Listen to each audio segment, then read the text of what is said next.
Oke, kita akan melihat dari dalam 1 Petrus ayat 1 sampai 5 ya.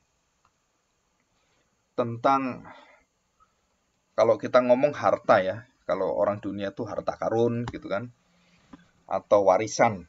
Nah, seperti itu. Nah, keselamatan itu sebenarnya harganya tuh seberapa besar gitu ya. Nah, Alkitab seringkali memakai istilah negatif ya. Jadi tidak dapat cemar, tidak dapat binasa, tidak dapat layu, atau dalam artinya itu abadi. Ya, abadi bukan hanya terus-menerus, tetapi ada kekuatan yang tidak bisa dihancurkan, dikalahkan. Nah, ini kita akan pelajari ya. 1 Petrus, suratan 1 Petrus.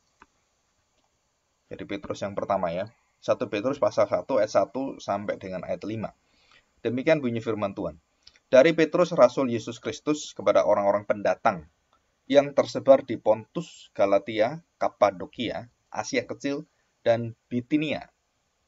Dan ini semua sudah dirancang oleh Tuhan ya, kaum diaspora. Jadi orang Israel yang tersebar ke seluruh penjuru itu, nah itu cikal bakal gereja Tuhan dan cikal bakal iman Kristen itu akan bertumbuh. Jadi tetap bertumbuhnya itu melalui bangsa Israel, baik itu dari rasul-rasul sendiri dipilih Tuhan, dan juga bangsa Israel yang ada di negara-negara atau daerah-daerah yang tersebar di sekeliling Pontus, Galatia, Kapadokia, Asia Kecil sampai ke Eropa ya, Bitinia. Nah itu sampai tersebar. Itu semua orang Israel yang akhirnya bertobat dan dipakai untuk sebagai pemberita Injil ya. Jadi antara bangsa-bangsa dan Israel itu dipakai Tuhan semua. Yang kedua, nah perhatikan baik-baik, ini satu ketetapan dari Tuhan ya, yaitu orang-orang yang dipilih sesuai dengan rencana Allah. Nah kita belajar tentang ketetapan Allah, tentang rencana Allah, dan pilihan Allah kepada orang-orang yang dipilih sesuai dengan rencana Allah, Bapa kita, dan yang dikuduskan oleh Roh, supaya taat kepada Yesus Kristus dan menerima percikan darahnya. Kiranya kasih karunia dan damai sejahtera makin melimpah atas kamu. Dan yang dikatakan di sini adalah kasih karunia dan damai sejahtera. Nah, itu warisan kita yang kita akan terima. Yang ketiga, pengharapan iman dan kasih. Terpujilah Allah dan Bapa Tuhan kita Yesus Kristus yang karena rahmatnya yang besar, yang sangat besar itu ya, telah melahirkan kita kembali oleh kebangkitan Yesus Kristus dari antara orang mati kepada suatu hidup yang penuh harapan. Nah, ini ya, hidup yang penuh harapan. Jadi hidup yang tidak kosong, hidup yang tanpa tujuan, bukan itu ya, tapi hidup yang penuh arti dan tahu kemana kita berjalan dan sampai kemana kita berjalan dan apa yang menyertai kita, apa yang dijaminkan Tuhan. Nah, kita tahu betul ya pengharapan itu. Jadi hidup penuh dengan pengharapan. Apa itu ya yang akan kita terima nantinya itu ya. Nah, ayat 4. Jadi ini bersifat diterima sekali dan itu berjalan sampai sempurna akhir.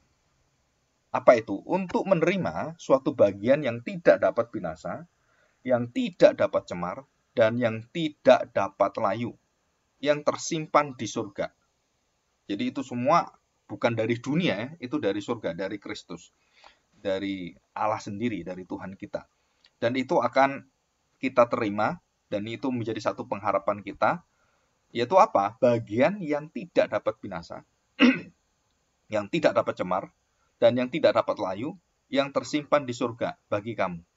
Jadi keselamatan kita, hidup kekal kita itu sudah diberikan, dan itu akan dijaga Tuhan dan dipelihara Tuhan sampai akhir kita menerima semua yang tidak dapat binasa, tidak dapat layu, tidak dapat cemar ya. Itu ada di surga semua dan itu akan dicurahkan kepada kita. Yang kelima, yaitu kamu yang dipelihara dalam kekuatan Allah karena imanmu, sementara kamu menantikan keselamatan yang telah tersedia untuk dinyatakan pada zaman akhir. Jadi ini tentang eskatologi, tentang akhir zaman ya. Satu kondisi yang nanti akan diberikan secara sempurna dan tuntas ya di dalam hidup kita yang kekal itu. 6. Bergembiralah karena hal itu. Sekalipun sekarang ini kamu seketika. Nah, ini kata-kata penting ini adalah harus berduka cita. Jadi dikatakan harus, itu artinya tidak bisa dihindari dan kamu akan masuk di dalam ujian pencobaan dalam hidupmu, dan semua orang Kristen ataupun bukan orang Kristen akan mengalami semua ujian pencobaan dan duka cita dalam berbagai-bagai pencobaan. Nah, itu ya. Nah, kita akan bahas itu nanti. Nah, tujuannya apa? Maksudnya apa? Ayat 7. Maksudnya semuanya ini atau semuanya itu ialah untuk membuktikan, untuk menyatakan, untuk membukakan apa itu? Tentang imanmu. Iman yang bagaimana? Iman yang murni, untuk membuktikan kemurnian imanmu. Nah, istilah murni ini dengan layu, cemar itu sama ya, punya arti yang sama, konotasi yang sama, dan juga punya keluasan yang sama. Jadi kemurnian imanmu. Jadi kenapa kita harus berduka cita dan mengalami berbagai-bagai pencobaan, kesulitan-kesulitan, yaitu kita akan menerima yang dikatakan warisan yang tidak akan binasa. Warisan tidak akan binasa. Jadi maksudnya apa? Untuk membuktikan kemurnian imanmu. Nah, ini ya, jadi kemurnian imanmu. Nah, kemurnian iman kita yang kita dapat dari keselamatan hidup kekal kita itu hanya didapat di dalam darah Kristus yang dicurahkan, kematian Kristus dan kebangkitannya. Nah, dikatakan di situ yang jauh lebih tinggi nilainya. Jauh lebih tinggi itu artinya tidak setara, tidak dapat dibandingkan. Jauh lebih tinggi itu tidak dapat dibandingkan, jauh sekali nilainya. Daripada, ya ini dibandingkan dengan apa? Emas yang fana, yang diuji kemurniannya dengan api. Sehingga kamu memperoleh puji-pujian dan kemuliaan dan kehormatan pada hari Yesus Kristus menyatakan dirinya. Jadi ini kembali nanti ya. Jadi kita sudah dimulai sekarang dan itu akan bercahaya luar biasa dan kita menerima kemuliaan yang hebat sekali dengan satu ujung akhirnya adalah puji-pujian, kemuliaan dan kehormatan pada hari Yesus Kristus menyatakan dirinya. Nah, ayat yang ke-8. Sekalipun kamu belum pernah melihat dia, namun kamu mengasihinya.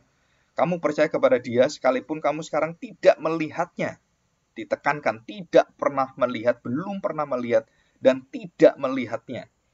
Sekalipun sekarang kamu tidak melihatnya, kamu bergembira karena sukacita yang mulia dan yang tidak terkatakan. Jadi ada istilah ini ya. Jadi tidak terkalahkan, tidak terkatakan, tidak bisa diuraikan. Ya, tidak bisa diceritakan itu kemuliaan, kegembiraannya itu. Kenapa? Karena kamu telah mencapai tujuan imanmu, yaitu keselamatan jiwamu. Dikatakan keselamatan jiwa kita, bukan tubuh kita ya, bukan daging kita, bukan keselamatan yang dunia ini, bukan. Tapi roh kita, jiwa kita, dan hidup kita nanti. Keselamatan itulah, nah ini ayat yang ke-10, keselamatan itulah yang diselidiki, yang diteliti oleh nabi-nabi, yang telah bernubuat tentang kasih karunia yang diuntukkan bagimu. Jadi nabi-nabi itu semua berbicara tentang apa? Tentang keselamatan ini, tentang karya Kristus, tentang Injil Yesus Kristus, tentang kematiannya, tentang penderitaannya, tentang bagaimana dia mendapatkan semua kesengsaraan hidupnya itu. Dan ini adalah yang diselidiki oleh nabi-nabi. Bagaimana sih keselamatan itu? Dan mereka bernubuat, mereka menunjuk, mereka menyatakan, dan mereka juga memproyeksikan dan memprediksikan apa sih yang akan terjadi.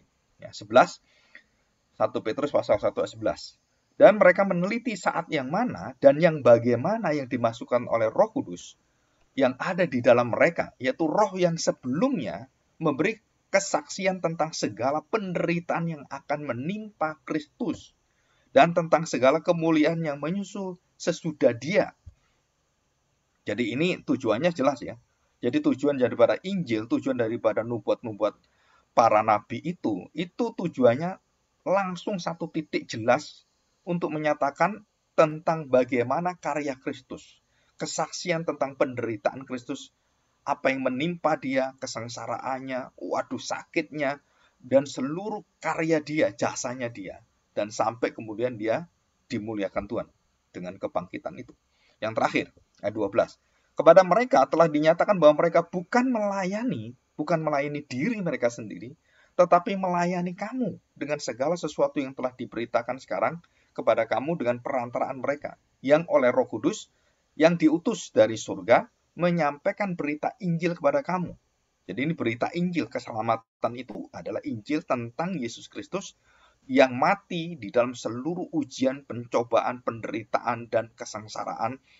Dan kalau kita ngomong itu hidup yang di dalam kematian, keterkutukan, kehinaan. Ya. Nah, dikatakan di situ menyampaikan berita Injil kepada kamu. Nah, berita Injil ini juga bukan hanya para nabi yang ingin mengetahui bagaimana itu akan terjadi dan bagaimana digenapi. Dikatakan di sini, menyampaikan berita Injil kepada kamu, yaitu hal-hal yang ingin, ada rasa penasaran, ingin sekali tahu. Bahkan bukan hanya nabi ya, yang ingin diketahui oleh malaikat-malaikat. Dan ini jelas, jadi diketahui oleh malaikat-malaikat. Jadi bukan hanya nabi, tapi malaikat itu semua kepingin tahu Yesus lahir bagaimana, diberitakan bagaimana, dan malaikat itu sendiri yang dipakai Tuhan untuk menyatakan. Dan malaikat waktu menyatakan Yesus lahir bagaimana kepada Maria, Gabriel gitu ya, semua itu mereka juga ingin tahu. Jadi mereka bukan sudah tahu, belum tahu. Dan mereka melihat kemuliaan itu dan memuji-muji semuanya. Dan itu dilihat oleh para gembala. Dan mereka melihat surga memuji, dan dari bumi mereka bisa melihat itu langsung. Nggak perlu pakai teleskop Hubble, teleskop yang baru yang dibangun oleh manusia, nggak perlu. Jadi dengan mata telanjang mereka melihat kemuliaan Allah, dan bukan hanya itu, mereka melihat malaikat-malaikat itu memuji-muji Tuhan waktu Allah menjadi manusia. Ya. Dan itu luar biasa sekali. Ini kita pelajari hari ini ya. Oke, kita akan masuk di dalam pembahasan rahasia ini. Nah, kita melihat bahwa apa yang paling disoroti oleh Rasul Petrus, dan khususnya dalam dia mengirim surat kepada jemaat yang ada di Pontus, Galatia, Bitinia, dan semua sekelilingnya itu ya. Nah, kita lihat bahwa Petrus maupun Paulus, Yohanes, dan semua rasul yang lain itu selalu fokus memperhatikan tentang lahir baru jemaatnya. Jadi kita semua harus meneliti, saya ini sudah lahir baru belum? Dan itu yang dikatakan dan yang diajarkan, yang terus kayak dituntut oleh rasul-rasul, kamu harus hidup sepadanan dengan Injil. Harus sepadanan dengan hidup Kristus. Nah, itu pengharapan mereka, bahwa mereka mengharapkan jemaat-jemaat itu betul-betul mau untuk hidup dan menikmati warisan hidup Kristus. Jadi warisan yang tidak akan layu, tidak akan binasa, tidak akan cemar. Dan itu warisan, yaitu kematian dan kebangkitan Kristus dan seluruh kepemilikan. Dan apa yang dilakukan oleh Yesus Kristus, apa yang sudah sempurna dilakukan dia, itu menjadi warisan kita. Itu dijaminkan oleh kita. Nah, di situ kita melihat kalau sudah dijamin, berarti kita ini punya hidup. Nggak perlu lagi di dalam duka cita berkepanjangan tanpa harapan. Terus kita nggak tahu hidup ini kemana dan semuanya. Kita tahu apa? Kita sudah menerima keselamatan. Hidup kita ini sudah tahu tujuan kemana. Jadi kalau kita naik angkot, kita naik bis, kita mau pergi kemana, kita sudah dikasih bis, angkot, supir yang langsung tujuannya tuh kemana itu tahu persis, yaitu tujuan keselamatan kita hidup bersama dengan Tuhan dan hidup kekal di surga selama-lamanya. Dan itu sudah jelas, jadi kita nggak perlu khawatir lagi kita mau kemana, mau kemana. Kenapa? Karena dasar yang paling ada, sukacita kita itu yang tidak bisa dikalahkan oleh duka cita dunia ini. Itu yang membedakan kita orang-orang Kristen yang betul-betul Kristen, yang imannya betul-betul iman kepada Kristus. Itu kalau kita selidiki dengan orang-orang dunia, dari atas kelihatannya sama. Oh, ini sukacitanya sama, keluarganya sama bahagia, kawinnya sama, terus punya anaknya sama, keluarganya, bisnisnya juga berhasil sama. Terus semua kita lihat sama-sama gitu kan. Dan kemudian di dalam kesulitan bagaimana? Nah, itu mulai kita lihat. Di dalam kesulitan orang-orang ini bagaimana? Oh, mereka mengandalkan harta mereka mengandalkan dengan kekuatan apa yang dimiliki oleh manusia, mereka mengandalkan, dan semuanya itu berkaitan dengan apa? Dengan dasar imannya di mana. Jadi bottomnya itu ya, paling dalam itu apa? Nah, waktu kita selidiki iman Kristen itu, semakin kita bongkar, itu semakin jelas. Nah, kalau dunia, iman orang-orang dunia kita bongkar, itu semakin buruk, semakin gelap, semakin benar-benar yang kita lihat adalah ini bukan kemuliaan. Wah, ini sangat egois. Oh, ini kepentingan mereka sendiri. Jadi waktu kita bongkar satu persatu apa yang mendasari dari seluruh hidup kita, iman kita itu, Nah, kita akan menemukan dasar hidup kita waktu kita bongkar semua satu-satu dan semua selaput-selaput itu, dasar-dasar layer ya. Jadi selaput-selaput lapisan-lapisan itu kita buka dan kita mentok-tok-tok sampai dasarnya dasar. Kita baru tahu satu hal. Apa yang dikatakan oleh firman Tuhan? Begitu besar kasih Allah. Dan disitulah kita mendapatkan. Jadi akhirnya kita mendapatkan apa? Perbedaan iman kita dengan iman yang bukan orang Kristen. Itu satu. Kasih Kristus yang menjadi dasar seluruh hidup kita. Itu lapisan yang paling dalam dan tidak bisa ada lapisan lagi. Itu mentok yang terakhir.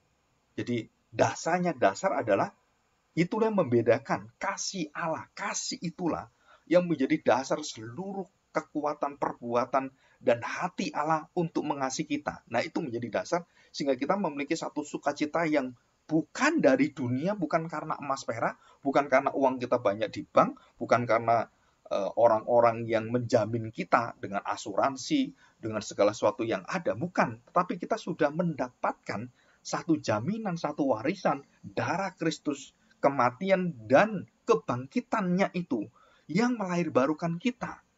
Nah, inilah yang terus disoroti oleh para rasul. Dan juga gereja Tuhan itu harus melihat ini. Jadi bukan mengajar hal-hal yang berkaitan dengan apa? Bagaimana kamu sukses di dunia ini, bagaimana kamu bisa mendapatkan istri yang baik, kemudian suami yang ganteng, suami yang betul-betul menjamin kamu, dan juga kehidupan yang luar biasa ke depan.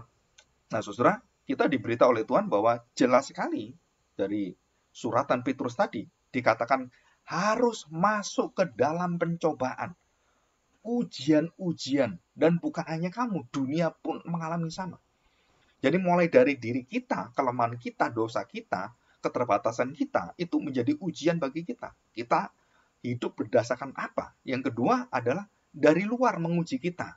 Orang-orang jahat memusuhi kita, orang-orang yang menghalangi kita, orang-orang nggak mau tahu dengan kita, orang-orang yang egois yang luar biasa, yang mengintimidasi kita, yang membatasi kita, terus mendiskriminasi kita, dan gereja Tuhan terus dipojokkan dan dengan aturan-aturan sehingga tidak bisa berdiri, tidak bisa ada gereja. Dengan apa? Dengan memperkuat aturan-aturan dari pemerintah atau dari pemerintah daerah, dari pusat, dan bikin peraturan menteri, bikin peraturan. Itu tujuannya apa? Sebagai ujian bagi kita. Kita tahu bahwa dunia tidak menyukai kita. Dunia tidak mengenal Kristus. Dunia tidak mengenal kasih Allah. Dan itu yang menjadi dasar kita adalah bukan hal seperti ini. Jadi bukan karena kesulitan. Wah, karena orang jahat dengan saya, Tuhan, gimana ini? Saya nggak bisa berkembang. Itu bukan suatu alasan. Ya. Dan yang kita tahu bukan hanya orang-orang jahat, tetapi ada juga kekuatan yang kita tidak lihat. Kekuatan apa? Dunia roh ini yang sudah jatuh dalam dosa yang dimiliki, yang menguasai orang jahat yang memusuhi kita, yang tidak senang dengan kehadiran orang Kristen, baik di dalam pemerintahan, di dalam departemen, di dalam urusan-urusan organisasi, baik itu kedudukan yang ada semua yang sekeliling kita, semua itu menolak orang-orang Kristen. Dan banyak sekali sekolah-sekolah yang tidak memberikan haknya kepada orang-orang Kristen. Tapi kalau sekolah Kristen ada orang yang bukan Kristen, wah harus disuruh menyediakan tempatnya untuk ibadah, untuk apa gitu kan. Padahal orang cuma 1-2. Dan sebenarnya nggak ada masalah. Nah itu tuntutan-tuntutan seperti itu. Kenapa? Karena mereka sangat egois sekali.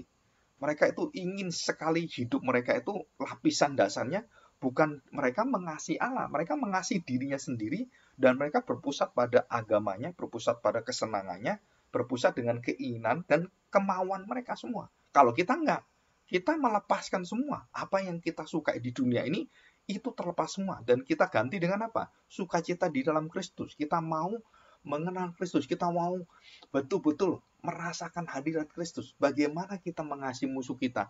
Bagaimana kita bersabar. Bagaimana kita tekun di dalam iman kita. Dan itu semua adalah dasar dari hidup kita bersukacita. Jadi kita bersukacita, kadang-kadang kita bersukacita, waktu kita menangis, waktu kita menderita, kita ada satu sukacita yang luar biasa, melebihi dari duka cita kita. Melebihi dari kesulitan kita. Dan itu hanya orang-orang yang mengalami keselamatan yang sudah dipilih oleh Tuhan, dijamin oleh Tuhan, dan sudah ditetapkan Tuhan, dan disertai Tuhan, dipelihara, dan seluruh hidupnya itu dikendalikan oleh Tuhan. Dan Roh Kudus itu hadir dalam hidup kita. Untuk apa? membawa kita menjadi umat yang lebih dari pemenang. Kita mengalahkan dan tidak ada kasih yang luntur gitu. Semua yang kita alami itu teguh, berdiri tegak, dan kita seperti dikatakan Mazmur dan juga dalam Yeskel ya. Dikatakan bahwa kita tidak pernah layu dan kita selalu dalam hidup kita selalu bersama dengan Tuhan dan tidak pernah tidak berhasil. Walaupun dalam pandangan hidup kita, wah kayaknya saya nggak berhasil, wah ini kayaknya saya gagal, wah kayaknya saya ini harus berjuang lagi gitu. Nah seolah-olah seperti itu. Tetapi dari seluruh karyanya, itu bukan karya kita. Yang sudah berhasil siapa? Kristus. Jadi kita bertanding bukan untuk menang, bukan menjadi pemenang, bukan. Kita sudah menang, kita sudah pemenang. Dan kita menikmati piala kita, dan waktu kita berlari dan kemudian kita selesai dalam hidup kita dikatakan dalam Roma pasal 8, lebih dari pemenang. Apa arti lebih dari pemenang? Itu bahwa kita sudah menang dan kita menikmati kemenangan yang terus-menerus dengan sukacita. Nah itulah. Kalau pemenang, begitu menang selesai, udah selesai kan, sudah juara saya. Nah ini orang Kristen tidak. Orang Kristen waktu dia bukan bertanding untuk menang, dia sudah menang dan dia bertanding untuk apa? Menikmati kemenangan demi kemenangan demi kemenangan, dan dia lebih daripada pemenang. Karena kemenangannya itu tidak berhenti. Waktu dia menang, udah selesai, saya sudah menang. Nggak ada lawan saya lagi. Saya sudah nomor 1. Enggak. Kenapa? Karena hidup kita ini akan bersama dengan Kristus. Dan kita akan menikmati seluruh harta warisan yang betul-betul itu tidak akan bisa dikalahkan oleh apapun. Nah ini dasarnya ya. Jadi iman kita itu dipelihara dan kemudian diuji, diperhadapkan pada segala ujian. Jadi ujian dari diri kita, dosa kita, kelemahan kita, dan juga dari sekeliling kita yang juga penuh dosa, penuh dengan egois dan dengan segala kekuatan yang selalu melawan kita, memusuhi kita, dan banyak hal, termasuk alam yang tidak kita lihat, alam dunia roh ini, di dalam kegelapan itu yang menggerakkan orang-orang seperti Ayub gitu kan, dan kemudian alam semesta digerakkan membunuh anak-anaknya dengan izin dari Tuhan dan merusak semuanya, dan bahkan tubuh Ayub pun dihancurkan dengan segala sakit penyakit. Nah itu dunia roh. Ayub nggak tahu ini dari mana sakit penyakit ini, dan bukan dari Tuhan, itu dari iblis yang Tuhan izinkan untuk menyatakan apa? Untuk menyatakan kemurnian iman Ayub. Kenapa Yusuf mengalami segala suatu kehidupan yang begitu sulit, dikhianati, dibenci saudara-saudara, seumur hidup dia itu tidak pernah mendapatkan kebaikan. Dia dikhianati oleh orang-orang yang bersama dengan dia di penjara, yang nanti dikatakan, ya kalau kamu sudah diselamatkan, kamu sudah keluar, ya tolong saya ya. Nggak ditolong Yusuf, walaupun dia menolong orang itu. Tapi orang-orang yang egois ini, itu tidak pernah menolong. Untuk menyatakan apa? Orang-orang jahat seperti. Nah, Yusuf mengatakan, untuk menjamin dan Allah memerintahkan saya, menyuruh saya, mendahului kamu ke Mesir, untuk menjamin kehidupan bangsa yang besar. Untuk menjamin kehidupan bangsa-bangsa lain yang mau mati semuanya. Nah itu di situ. Jadi kita melihat kejadian-kejadian kejahatan yang dialami oleh Yusuf dan kesengsaraan yang dialami oleh Ayub, itu untuk menyatakan kebaikan Tuhan, bagaimana Tuhan baiknya. Tuhan menyertai kita, Tuhan memurnikan kita, dan Tuhan menjadikan iman kita seperti emas yang akhirnya seluruh kekotoran emas itu kan harus dipanasi. Tembaganya atau kotoran yang ada, semua yang ada, karatnya, semua itu kalau dibakar, emas itu akhirnya secara identitas diri, emas itu akhirnya menyatu dengan emas. Jadi emas nggak mungkin menyatu dengan tembaga. Di dalam panas yang mentok itu, maka saya katakan, itu dasarnya semua lapisan, itu akan diuji dan Tuhan izinkan untuk apa? Membakar semua lapisan-lapisan, semua kejahatan manusia itu dibuang oleh Tuhan, dan tinggal akhirnya murni iman kita bersama dengan Kristus yang bercahaya itu, dan membuat iman kita tuh penuh dengan kemuliaan dan bercahaya berkilau-kilau. Nah itu di situ tujuannya. Jadi kenapa kita terus mendapatkan ujian yang berat? Itu untuk menyatakan betapa baiknya Tuhan dan memberikan kita satu kesenangan yang luar biasa, sukacita yang luar biasa. Kenapa? Karena iman kita kepada Tuhan itu akhirnya murni dan tidak bergantung pada masalah saya, sakit penyakit saya, kesulitan saya, penderitaan saya. Dan itu betul-betul kita dibawa iman kita di dalam pengharapan kita mengenal akan dasar hidup kita dalam kasih Kristus, dan kita melihat kemuliaan Allah, dan semua orang akan melihat, wah luar biasa. Kenapa?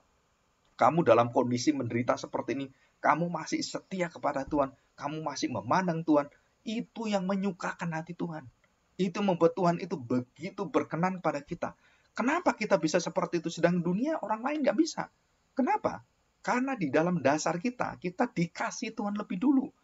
Allah mengasihi kita, meletakkan dasar hidup kita dengan kasih-Nya. Sehingga kita merasakan ada jaminan. Apa jaminan kita? Kasih Allah begitu besar. Itu yang menjadi dasar dari segala dasar yang ada dalam seluruh hidup kita. Sehingga sukacita surgawi itu tidak terkatakan, tidak terkalahkan, dan tidak pernah bisa runtuh, tak tergoyahkan. Ya, di sini. Oke, kita lihat sekarang. Jadi rahasia keselamatan yang dilihat oleh nabi-nabi ini, itu mereka apa ya? Mereka ingin tahu, dan mereka dalam imannya mereka sama dengan kita. Mereka melihat satu kegenapan yang luar biasa. Tapi mereka harus melihat ini secara betul-betul sejarah manusia. Dan mereka melihat itu di dalam iman mereka, dan semua orang-orang yang sudah mati perjanjian lama. Dan waktu Yesus mati di kayu salib, itu mereka kemudian melihat karya Kristus. Kenapa? Karena di dalam firman Tuhan dikatakan dalam kitab Yudas juga, dan juga suratan Petrus, bahwa Yesus itu akhirnya masuk ke dalam dunia orang mati dan memproklamirkan apa? Kematian Dia sudah mengalahkan maut, dan penderitaan Dia sudah mengalahkan segala suatu kesengsaraan manusia yang akan dialami oleh manusia yang berdosa, yang tidak mendapat jaminan dari Allah. Itu Yesus memberitakan di dunia orang mati. Dia masuk ke dunia orang mati, dan Dia memproklamirkan Injil, kemenangannya. Dan itu orang-orang mati di dalam perjanjian lama semua, sebelum perjanjian baru, sebelum kita, itu mereka semua mendengarkan, dan mereka mengamini, mereka memuji Tuhan. Dan bahkan yang luar biasa dikatakan dalam Injil, ya, kitab Injil, waktu Yesus mati, itu orang-orang itu pada kubur-kubur terbuka semua. Ya, gempa bumi dan kubur-kubur terbuka. Nah, kenapa terbuka? Karena orang-orang itu harus melihat pemberitaan Injil. Orang-orang itu harus melihat kematian Kristus. Dan Tuhan buka itu kuburan-kuburan. Nah, saudara, ini nggak masuk akal ini ya. Kenapa? Kan orangnya itu udah mati. Mana bisa lihat? Iya, bagi kamu udah mati. Bagi Tuhan mereka itu hidup semua. Nggak ada yang mati. Bahkan orang jahat pun hidup. Ya, jadi yang diangkat oleh Tuhan, yang kemudian melihat kemuliaan Tuhan, itu hanya orang-orang yang percaya. Dan yang tidak percaya nggak bisa. Nah, ini yang merupakan hati penasaran, bukan hanya nabi-nabi, malaikat-malaikat juga ingin tahu. Malaikat-malaikat itu melihat semua karya peristiwa semua. Yesus bangkit itu, apalagi Yesus bangkit itu sukacita surgawi luar biasa. Kenapa? Karena kerajaan maut sudah dikalahkan. Jadi di sini kita mendapatkan warisan yang diingatkan oleh Rasul Petrus, bahwa seluruh penderitaan kita, ujian cobaan yang kita alami, dan kesulitan-kesulitan, dan bahkan Tuhan Yesus mengalami kesengsaraan, itu untuk menyampaikan hidup yang kudus, tidak menyimpang, dan dalam seluruh pikiran, kehendak, ucapan, perasaan kita, kalau kita ngomong juga, rencana-rencana kita semua harus dikuduskan dan diubahkan. Dan kemudian Tuhan memberikan darah yang baru, nyawa yang baru, jiwa yang baru, hati yang baru, perasaan yang baru, pikiran yang baru, dan seluruhnya itu tidak akan bisa dikalahkan. Ya. Kenapa? Karena diikat, disatukan oleh kasih Kristus. Ya. Nah, kita tahu bahwa Petrus dari Simon menjadi Petra, diubah menjadi Petra. Kenapa diubah? Karena Simon goyah, Simon seringkali bingung, Simon seringkali ragu-ragu, dan dia menyangkali Kristus, dan kita tahu. Dan kemudian namanya bukan Simon, diganti Petra, artinya batu karang yang kokoh, dan kamu tidak berubah lagi, dan kamu akan menyembah aku, dan kamu tidak akan ke lain hati menyembah Allah lain, dan kamu akan memandang aku. Dan itu Petra.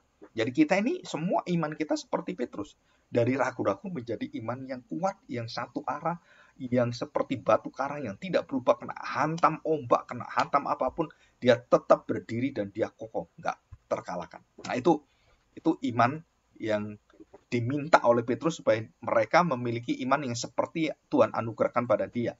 Ya. Nah, terus kita akan melihat ini secara singkat ya.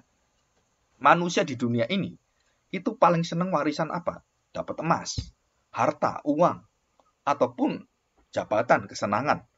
Jadi kita semua melihat apa sih hidup diberkati. Nah, mata kita selalu melihat secara dunia. Wah, kalau hidup diberkati, hidup senang, merasakan damai, sukacita, terjamin. Nah, itu kalau berapa banyak uang kita, harta kita, jabatan kita, kesenangan kita. Dan bukan hanya itu ya, berapa emas, perak, berlian. Ataupun kecantikan, kecakapan, kepandaian, talenta-talenta, dan luar biasa skill kita. Wah, dan itu semua menjadi satu bahwa hidup kita diberkati. Nah, Alkitab mengatakan tidak. Ya, itu semua tidak mendatangkan kebahagiaan. Kenapa? Nanti waktu kamu menderita, itu semua nggak bisa dipakai. Uangmu nggak bisa dipakai, kepintaranmu nggak bisa dipakai. Kalau kamu sudah dalam kondisi, di dalam kelemahan tubuhmu, di dalam masa-masa yang sudah tidak bisa mengandalkan apapun, nah kita baru tahu bahwa semua apa yang dikatakan harta, uang, jabatan, emas, perak, berlian, wah itu semua ya, kecantikan, kecakapan, itu tidak bisa kita andalkan dan semua itu fana. Saudara harus tahu, harta benda semua itu fana, artinya akan berhenti dan mati dan akan lenyap, saudara. Semua itu akan lenyap. Jadi kita tidak boleh iman kita berdasarkan pada harta benda, emas, perak, dan semua kecantikan kita, kehebatan kita. Nggak boleh, saudara. Kenapa nggak boleh? Karena itu akan cemar, itu akan layu, itu akan habis. Immortal artinya. Dan kita harus menerima. Bukan hanya menerima yang baik menurut ukuran kita. Bukan hanya menerima apa kelancaran, kesembuhan dalam rohani kita. Wah, saya dibebaskan dari hutang saya. Aduh, puji Tuhan. Kalau nggak dibebaskan, puji siapa? Puji setan gitu. Saya dapat rezeki nomplok, wah dapat hadiah, dapat ini. Wah, pokoknya semua kebaikan dan kemudian saya mendapatkan kelancaran, ya. Atau hidup kita ini dibebaskan dalam banyak hal gitu. Nah, apa yang terjadi? Saudara perhatikan, semua itu akan binasa, semua itu akan cemar, semua itu akan layu. Dan kita mendapatkan harta warisan apa? Keselamatan itu, yaitu kasih Allah itu, yang tidak akan cemar. Ya, nah ini artinya nih, tidak binasa, terus tidak layu. Nah kita urutkan ya menurut Alkitab. Afarton itu artinya apa? Tidak binasa. Jadi itu di dalam ayat yang kelima kita lihat ya, kita baca, coba kita lihat. 4 dan 5 kita lihat. 1 Petrus pasal 1 ayat 4. Untuk menerima suatu bagian yang tidak dapat binasa, yang tidak dapat cemar, dan yang tidak dapat layu, yang tersimpan di surga bagi kamu. Yaitu kamu yang dipelihara dalam kekuatan Allah karena imanmu, sementara kamu menantikan keselamatan yang tersedia untuk dinyatakan pada akhir zaman. Nah, apa arti afarton? Artinya adalah tidak dapat binasa. Artinya apa? Tidak dapat mati, tidak dapat. Artinya kayak orang itu mati itu ya busuk ya. Jadi tubuh kita itu akan jadi busuk, itu immortal, artinya mati ya. Kalau Tuhan itu tidak immortal, jadi dia tuh selama-lamanya nggak akan mati. Nah, itu lawan katanya. Nah, kalau kita terkorupsi, terusakkan gitu ya. Binasa, dan itu berasal dari mana? Dari unsur luar. Ya, afarton biasanya sesuatu yang dari unsur luar. Nah, kata ateis, ya kan?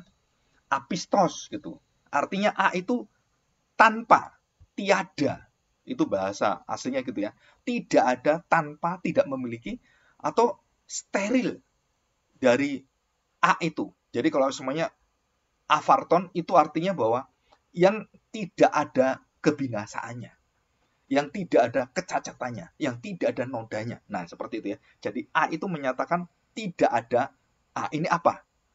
Theos, atheos. Tidak ada Tuhan. Nah, tanpa Tuhan. Disteril dari hadirat Tuhan. Jadi orang-orang ateis itu semua kehadiran Tuhan yang dipercaya oleh orang-orang Kristen itu atau orang beriman, semua dihapus dari mulai doa, dari mulai apa, itu dihapus semua. Kenapa? Nggak ada Tuhan. Termasuk dalam pengetahuan matematika, biologi, itu tidak ada Tuhan. Kalau ada Tuhan, wah ini nanti nggak bisa berkembang kita. Nah, itu namanya afarton ya. Jadi tidak dapat binasa. Maksudnya apa tidak dapat binasa? Jadi kita memiliki satu keselamatan, satu tubuh, satu iman, satu pengharapan yang tidak dapat dibom, tidak dapat dibunuh, tidak dapat dianiaya, tidak dapat dibongkar, dan tidak dapat dihancurkan atau dirusakkan, dikorupsi. Nggak bisa. Jadi itu avarton itu menunjukkan pada sesuatu kekuatan dari luar itu merusak kita.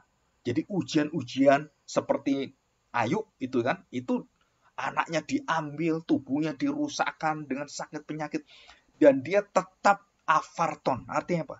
Dia imannya tidak binasa, tubuhnya sudah hancur semua dan sakit penyakit semua, tapi imannya itu terus bersukacita dalam kekuatan yang luar biasa.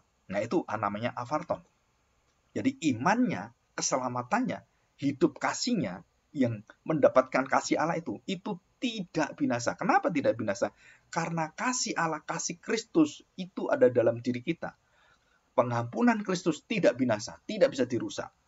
Kesabaran Kristus, kesetiaan Kristus, sukacita Kristus, dan itu semua yang dari Kristus. Warisan itu beda dengan emas, perak, semua yang fana, yang hilang, akan habis, dan akan tua, dan akan layu. Itu nggak bisa. Ya. Dan itu yang Tuhan kasih itu adalah bukan dari dunia ini. Bukan juga dari tubuh kita, tetapi dari Kristus. Ya. Nah, yang kedua adalah tadi avarton, ini semua tonton ya, a dan ton, semua ya, avarton dan amianton. Yang ketiga amaranton, dan ini seperti puisi ya. Jadi Rasul Petrus itu juga orang yang memiliki hati berpuisi juga ya. Jadi ada syairnya, dia menulis itu ada kaitannya dan keindahannya. Avarton tidak binasa, amianton tidak cemar. Tidak cemar itu dalam bahasa Inggrisnya itu undefiled ya, atau untainted ya, itu bisa juga. Jadi artinya apa tidak cemar? Tidak cemar itu artinya, namanya cemar itu tercampur. Jadi bisa ngerti ya, tercampur. Jadi apa yang sudah Tuhan wariskan pada kita, pengampunan Tuhan, kasih Tuhan yang sudah kita miliki, itu tidak akan tercemar.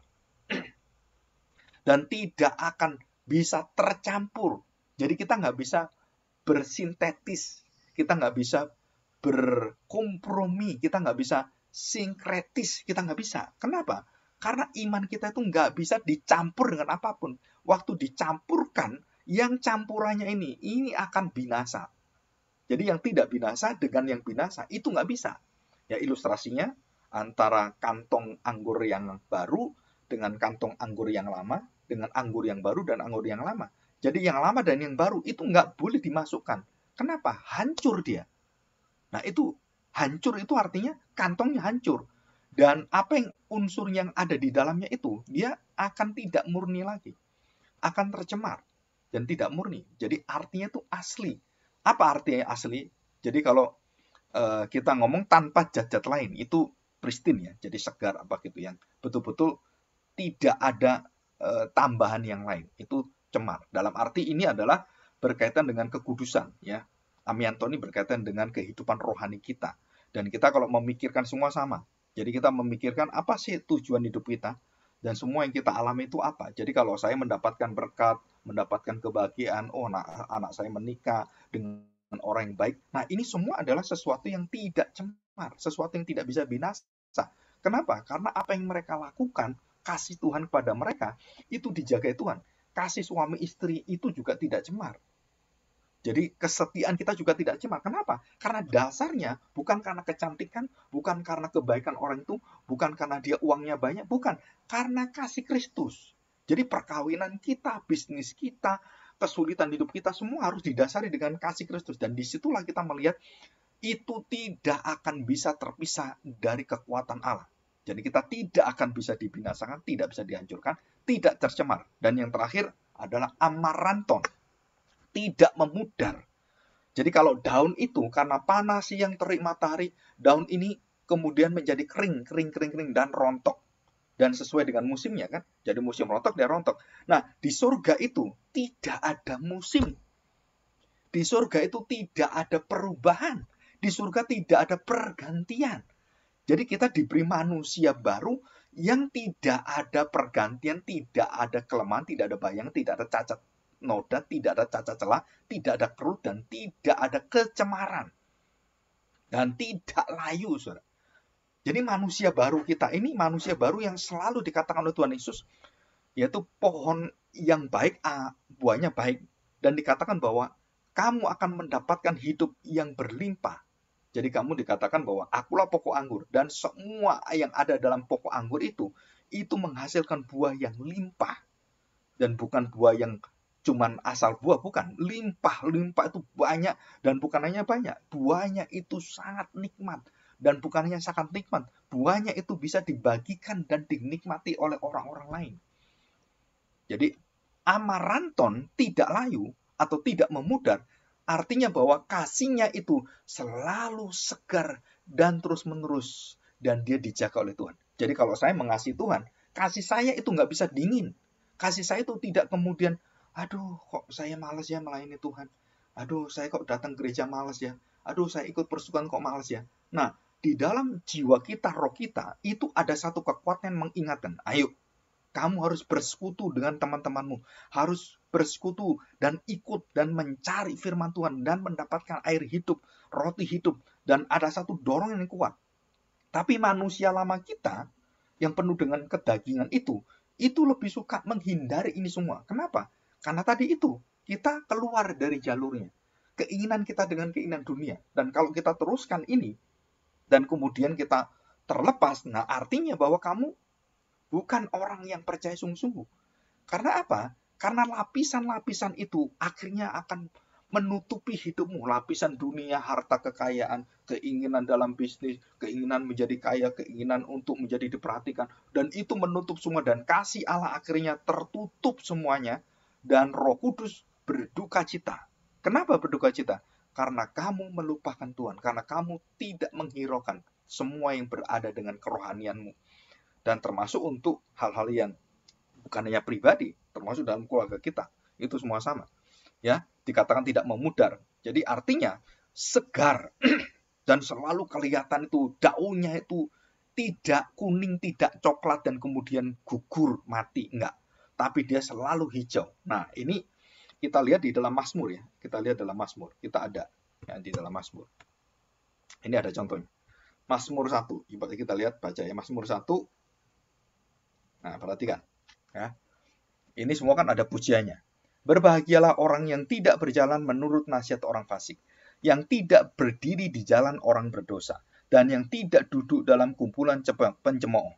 Berjalan, berdiri, duduk. Dan ini proses ya. Jadi proses apa? Proses di dalam dosa dan proses ikut Kristus. Itu ada prosesnya. Yang kedua, tetapi yang kesukaannya, nah soalnya di sini katakan, kesukaannya itu apa sebenarnya? Kesukaannya apa? Taurat Tuhan. Dan yang merenungkan Taurat itu siang dan malam. Artinya siang malam, setiap hari, setiap saat kita mengenal. Seluruh apa yang kita alami, kita ingat firman Tuhan. Tuhan kuatkan saya. Tuhan berikan saya hiburan kekuatan. Tuhan, kamu tahu kekuatan saya. Dan kita berhubungan dengan firman, dengan doa, dan semua pengalaman hidup kita dengan firman yang kita nikmati itu. Kita berdoa bergumul dengan Tuhan. Dan kita berhubungan dekat dengan Tuhan. Dan Tuhan akan memberikan kekuatan-kekuatan yang tidak pernah kita bayangkan. Jadi saya percaya dari orang-orang yang mengalami kesulitan hidup itu, aduh Tuhan saya sakit hati Tuhan, kamu akan dihiburkan. Tuhan saya nggak kuat lagi, kamu akan dikuatkan dan kamu akan melihat fajar yang luar biasa, yang tidak pernah akan jatuh lagi. Ya, ayat 3, nah ini ya, ayat yang kita akan fokuskan. Ia seperti pohon yang ditanam di tepi aliran air. Ada sumbernya, ada kekekalannya, yang menghasilkan buahnya pada musimnya, dan ini saudara, dan yang tidak layu daunnya, apa saja yang diperbuatnya berhasil. Ya, kita bandingkan dengan Yeskiel. Coba ini benar nggak ya? Yeskiel, kita lihat ayat yang ke-47, ayat 12. Ya, perhatikan. Pada kedua tepi sungai itu, ini sungai kehidupan ya, di surga ini. Ini dilihat oleh penglihatan Yeskiel. Pada kedua tepi sungai itu tumbuh bermacam-macam pohon buah-buahan yang daunnya, nah saudara perhatikan. Jadi di surga itu daunnya Ini kan satu ilustrasi gambar. Ada pohon kehidupan yang daunnya itu tidak layu dan buahnya tidak habis-habis dan tidak ada musimnya. Musimnya itu musim yang berbuah terus dan daunnya itu segar terus. Dikatakan di sana tiap bulan ada lagi buahnya yang baru. Sebab pohon-pohon itu mendapat air dari tempat yang kudus itu. Buahnya menjadi makanan dan daunnya menjadi obat menyembuhkan bangsa-bangsa yang lain. Dan itu dikatakan dalam kitab Wahyu. Jadi semua itu akan menyembuhkan bangsa-bangsa. Saudara, ini satu sukacita yang luar biasa. Kita bisa belajar hari ini. Dijamin bahwa keselamatan kita, iman kita didasari oleh dasar di atas segala dasar. Yang akan membuat semua orang akan dilihat dengan jelas oleh Tuhan. Apakah engkau memiliki kasih yang paling mendasar, kasih anakku, kasih Kristus. Dan disitulah baru kita lihat bahwa kita akan mendapatkan jaminan. Iman kita, keselamatan kita, harapan kita tidak binasa, tidak bisa dirusak, tidak bisa dihancurkan. Yang kedua, tidak cemar dan tidak tercampur dan akan murni, pristine gitu ya. Dan yang ketiga adalah tidak layu dan apa saja yang kita perbuat, apa yang saja kita lakukan, rencana Tuhan itu tidak pernah gagal. Ketetapan Tuhan dalam hidup orang percaya itu tidak pernah dihentikan dan diubah oleh siapapun. Dan itu artinya bahwa kita pasti akan berhasil. Dan tidak akan layu, tidak akan memudar. Selalu segar. Kasih kita tidak menjadi dingin. Jadi waktu Tuhan mengatakan kasih itu akan menjadi dingin. Di akhir zaman banyak orang kasih akan menjadi dingin. Tetapi kasih orang yang sungguh-sungguh di dalam Tuhan itu tidak pernah menjadi dingin. Dan tidak layu. Dan tidak akan rontok. Dan tidak akan terpengaruh oleh musim apapun. Dari musim, segala musim, setiap musim. Dia selalu berbuah, setiap bulan dia berbuah terus-menerus. Jadi kita betul-betul mendapatkan satu jaminan yang luar biasa dari Tuhan. Dan kita bersyukur. Kenapa? Karena kekuatan yang kita miliki yang tidak binasa adalah apa? Nah, saudara, kita bahas ini ya secara singkat sebagai penutup. Yang pertama, saudara, semua warisan hidup, karya, pekerjaan, pelayanan Kristus itu menjadi hak kita semuanya.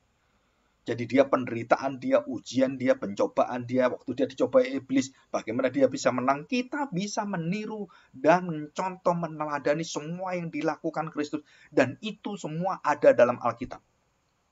Jadi untuk menghadapi ujian dari iblis, maka Tuhan Yesus memakai firman Tuhan. Jadi kita harus menikmati firman Tuhan. Kita harus membaca firman Tuhan, menyelidiki firman Tuhan, dan merenungkan firman Tuhan siang dan malam. Kenapa? Karena kita bisa melawan kekuatan kegelapan, ujian, cobaan. Dengan apa? Dengan iman berdasarkan firman.